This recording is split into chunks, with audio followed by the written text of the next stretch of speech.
कि हम किसानों की आमदनी दूनी कर रहे हैं, इसका सत्यता से कोई रिश्ता नहीं है। प्रधानमंत्री की बहुत ही महत्वाकांक्षी योजना प्रधानमंत्री फसल बीमा योजना का बजट इस बार 23% कम हुआ है।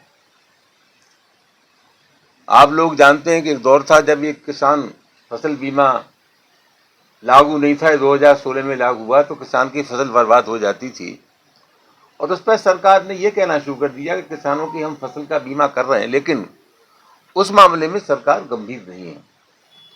और स्थिति यह है कि एक ओर जहां किसानों को फसलों का बीमा नहीं मिल रहा है, वहीं इस बार कृषि का जो बजट है उसमें 2.5% की कमी की गई है।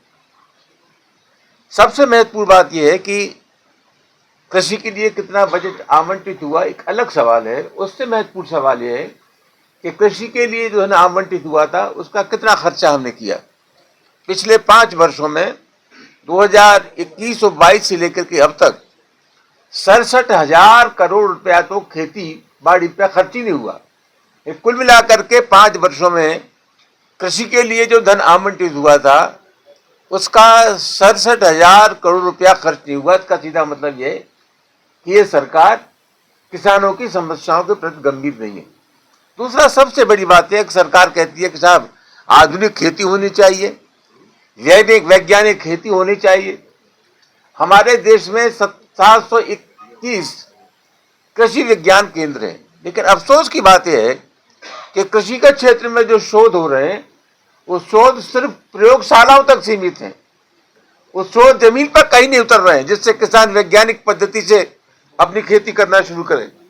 आज सबसे बड़ा सवाल है, अभी उत्तर प्रदेश की सरकार का बजट आया, पहले जो आवारा पशु थे, जो गौशाला में बंद कर दिए जाते थे, उनके लिए 30 रुपया प्रति पशु चारे के लिए आता था।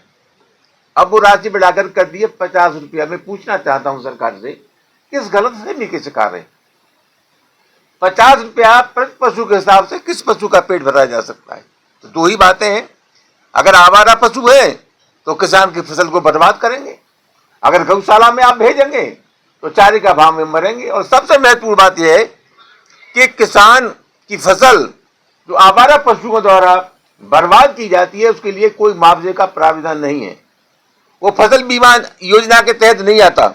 ये मामला बहुत गंभीर है और मैं निश्चित रूप से कह सकता हूं कि किसानों के साथ छलावा है, किसानों के प्रति सरकार बिल्कुल गंभीर नहीं है, और सरकार का निरंतर राग अलापना कि हम किसानों की आमदनी दूरी कर रहे हैं, ये सत्यता से बिल्कुल परे है।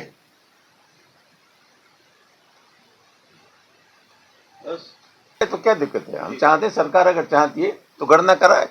हम तो पशु गणना की बात कर रहे हैं, हम तो जनसंख्या की गणना की बात कर रहे हैं, जिससे निश्चित हो जाए कि इस देश में कितने प्रतिशत कौन लोग हैं।